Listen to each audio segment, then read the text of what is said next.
السلام علیکم ورحمۃ اللہ وبرکاتہ۔ حضرات محترم، آج ہم انشاءاللہ عز و جل اپنی اس مختصر سی ویڈیو میں اعتکاف کے بارے میں جانیں گے کہ آخر جو انسان رمضان المبارک میں اعتکاف میں رہتا ہے اس کو کیا کرنا چاہیے، کیا نہیں کرنا چاہیے، ساتھ ہی ساتھ وہ کن صورتوں میں مسجد سے باہر نکل سکتا ہے، کب نہیں نکل سکتا، ان تمام باتوں کے بارے میں جانیں گے کہ آخر وہ کون کون سی صورتیں ہیں، کیا کیا کام اس کو کرنا چاہیے اور کن کن چیزوں سے اس کو اپنے آپ کو دور رکھنا چاہیے۔ ان تمام باتوں کے بارے میں آج ہم جانیں گے۔ ویڈیو پسند آئے تو ویڈیو کو لائک کریں، شیئر کریں، اور اگر ہمارے محمدی چینل پر نئے آئے ہوں تو اسے ضرور سبسکرائب کر کے بیل آئیکن کو بھی ضرور دبائیں تاکہ اس طرح کی تمام انفارمیٹیو ویڈیوز آپ تک ضرور پہنچے۔ حضرات محترم، جیسے کہ آپ لوگوں کو معلوم ہے کہ ہم اسی طرح دینی اور علمی کام کو باضابطہ انجام دے رہے ہیں۔ اسی مقصد کے پیش نظر ہم نے ایک مدرسہ اور ایک جامع مسجد کی باضابطہ بنیاد ڈالی ہے۔ آپ میں سے جو کوئی بھی اللہ کے راستے میں تعاون کرنا چاہے اور ہمیں سپورٹ کرنا چاہے، ہمارے مدرسے یا مسجد میں ڈونیٹ کرنا چاہے، تو وہ زکوٰۃ، صدقہ، فطرہ، عطیہ، ہدیہ یا کسی بھی طرح کا ڈونیشن وہ ہمارے مدرسے یا مسجد میں وہ تعاون کر سکتا ہے۔ گوگل پے کے ذریعے، پے ٹی ایم کے ذریعے، یا بینک اکاؤنٹ کے ذریعے، یا ویسٹرن یونین کے تھرو، جس کے ذریعے بھی وہ اللہ کے راستے میں تعاون کرنا چاہتا ہے وہ تعاون کر سکتا ہے۔ تو آئیے ٹاپک پر آتے ہیں۔ آج ہم انشاءاللہ عز و جل یہی جانیں گے کہ آخر ایک معتکف کو جو اعتکاف میں ہوتا ہے اسے کیا کرنا چاہیے اور کیا نہیں کرنا چاہیے۔ حضرات محترم، سب سے پہلی بات تو استنجا کی جگہ، نماز جنازہ پڑھنے کی جگہ، پیش امام صاحب، مؤذن صاحب اور خادم صاحب کے حجرے پر شرعاً مسجد کے احکام جاری نہیں ہوتے، بلکہ یہ خارج مسجد ہی ہوتے ہیں۔ چنانچہ ان حصوں میں جنابت کے حالت میں جانا بھی جائز ہے، جبکہ اصل مسجد میں بھی گزرنا نہ پڑے، کیونکہ اصل مسجد میں جنبے کا داخل ہونا جائز نہیں۔ اس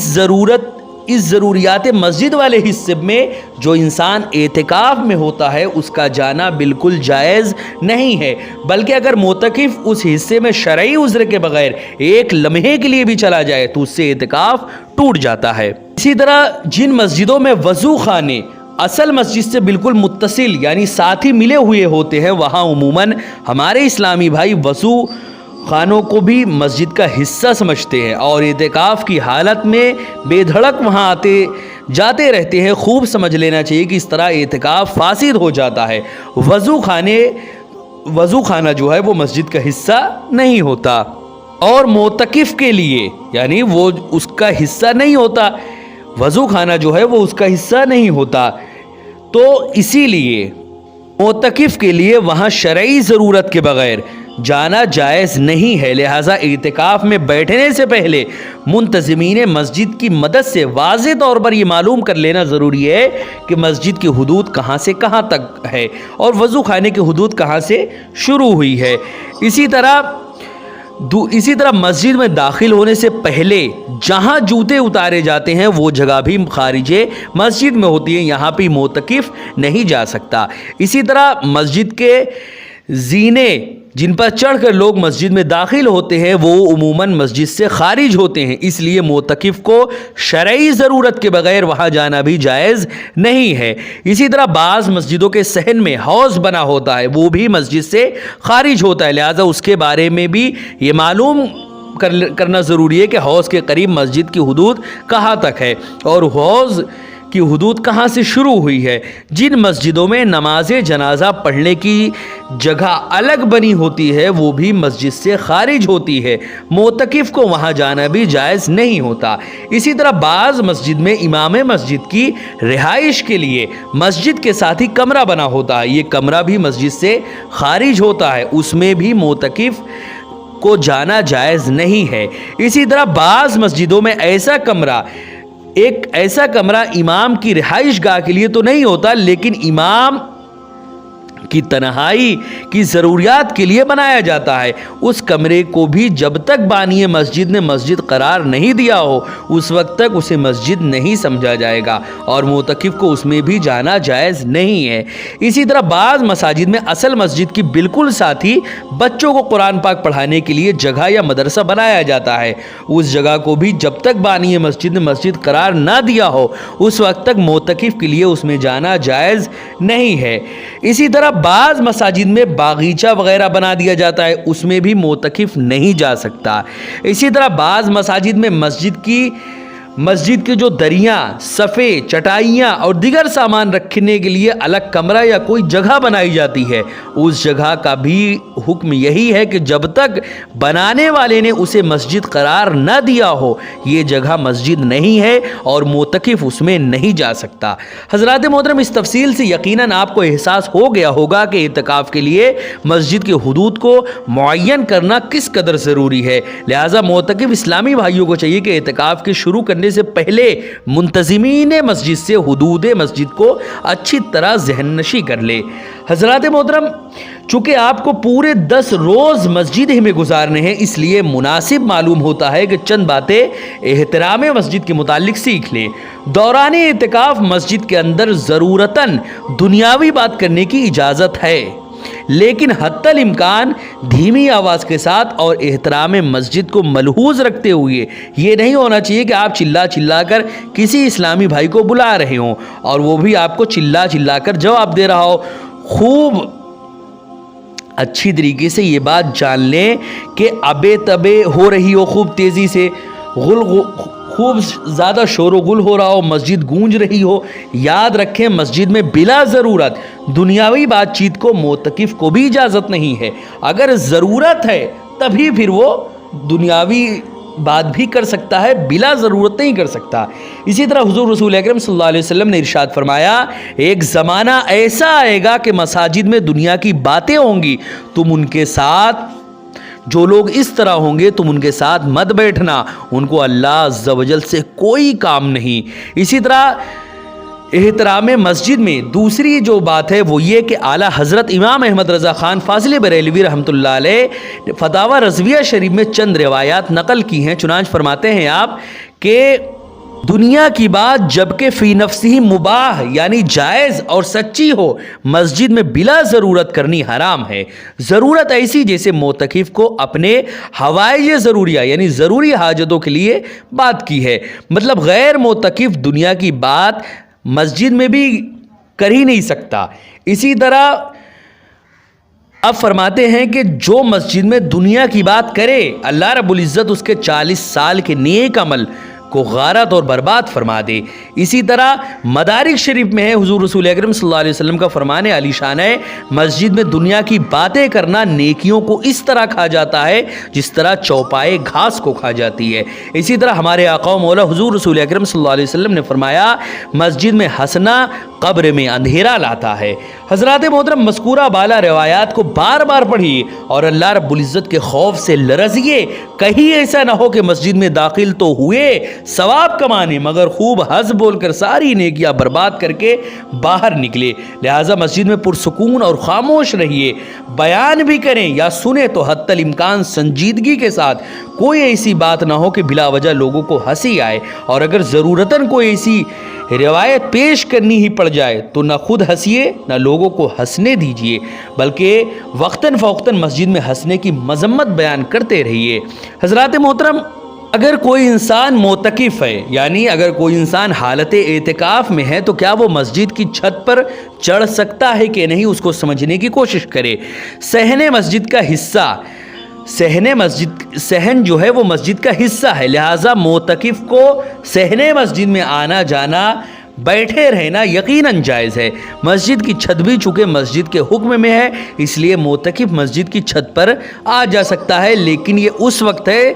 کہ چھت پر جانے کا راستہ مسجد کے اندر سے ہو۔ اگر اوپر جانے کے لیے سیڑھیاں جو ہو وہ باہر ہوں تو معتکف نہیں جا سکتا، اگر جائے گا تو اعتکاف فاسد ہو جائے گا۔ یہ بھی یاد رہے کہ مسجد کی چھت پر بلا ضرورت چڑھنا یہ مکروہ ہے اور یہ بے ادبی ہے۔ اعتکاف کے دوران 2 وجوہات کی بنا پر مسجد سے باہر نکلنے کی اجازت ہے۔ اگر آپ معتکف ہے، اعتکاف میں ہے تو 2 صورتوں میں آپ مسجد سے باہر نکل سکتے ہیں۔ پہلا حاجت شرعی، کوئی شرعی ضرورت ہو، دوسرا حاجت طبعی، کوئی طبعی ضرورت ہو، یعنی آپ کی طبیعتاً کوئی ایسی ضرورت پیش آ جائے جس کے تحت آپ کو باہر جانا ہو۔ حاجت شرعی کا مطلب کیا ہے اس کو سمجھنے کی کوشش کریں۔ جن احکام و امور کی ادائیگی شرعاً ضروری ہو اور معتکف اعتکاف گاہ میں ان کو ادا نہ کر سکے ان کو حاجات شرعی کہتے ہیں، مثلا نماز جمعہ اور اذان وغیرہ۔ اسی طرح مؤذن اگر معتکف ہو تو اس کے واسطے مینارے پر اذان دینے کے لیے جانا بالکل جائز ہے۔ یہ سب حاجت شرعی میں آتا ہے، اگرچہ مینارہ پر جانے کا دروازہ مسجد سے باہر سے ہی کیوں نہ ہو۔ اسی طرح غیر مؤذن مینارہ پر اذان دینے صرف اس صورت میں جا سکتا ہے جبکہ اوپر جانے کے لیے سیڑھی مسجد کے اندر سے ہو، باہری سیڑھی سے نہیں جا سکتا۔ اسی طرح تیسرا جو حاجت شرعی کو سمجھایا گیا ہے وہ یہ کہ معتکف اگر ایسی مسجد میں اعتکاف کر رہا ہو جس میں جمعہ کی نماز نہ ہوتی ہو تو معتکف کے لیے اس مسجد سے نکل کر جمعہ کی نماز کے لیے ایسی مسجد میں جانا جائز ہے جس میں جمعہ کی نماز ہوتی ہو، اور اپنی اعتکاف گاہ سے اندازاً ایسے وقت میں نکلے کہ خطبہ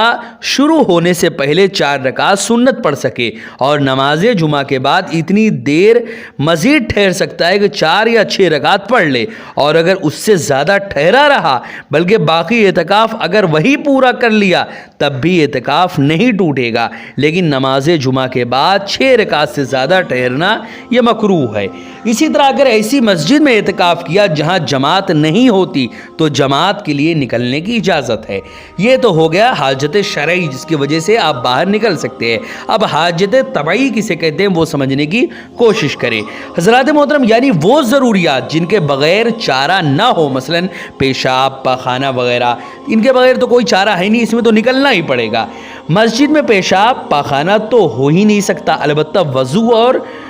احتلام کی صورت میں غسل جنابت اگر مسجد کے اندر اس طرح ممکن ہو کہ کسی لگن یا ٹب وغیرہ میں وضو اور غسل کا پانی گرے اور کوئی چھینٹ مسجد میں نہ پڑے تو مسجد میں ہی وہ وضو اور غسل کرے، لیکن ایسا اگر ممکن نہ ہو تو وضو اور غسل کے واسطے مسجد سے باہر نکلنے کی اجازت ہے، اور ایسا ممکن ہوتا بھی نہیں ہے، اسی لیے ایسی صورتوں میں آپ مسجد سے باہر جا سکتے ہیں، لیکن اسی کام کے لیے جائیں جس کام کو آپ کرنے کے لیے نکلیں، بس اتنا ہی کام کریں۔ اسی طرح قضائے حاجت کے لیے گئے تو طہارت کر کے فوراً چلے آئیں، ٹھہرنے کی اجازت نہیں ہے، اور اگر آپ کا مکان مسجد سے دور ہے اور آپ کے دوست کا مکان قریب تو یہ ضروری نہیں کہ دوست کے یہاں قضائے حاجت کو جائیں، بلکہ اپنے مکان پر بھی جا سکتے ہیں، اور اگر خود آپ کے